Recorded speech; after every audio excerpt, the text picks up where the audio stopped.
In this video, I'm going to show you how to create and share Telegram QR code. That is quite simple and easy to do, so let's begin.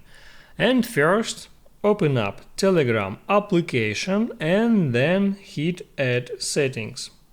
Now, here at the top left corner you can find QR code icon, just tap on it.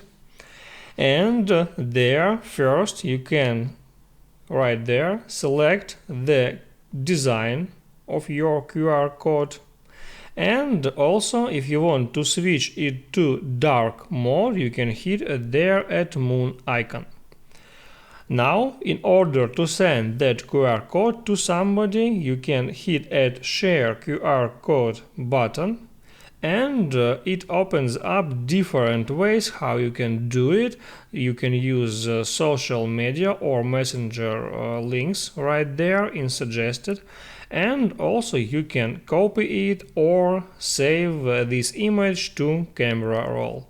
I'll select that option, I just hit Add Save Image to save it to gallery, and now I can share this option to anyone. That's it. If this video helped you out, don't forget to like and subscribe.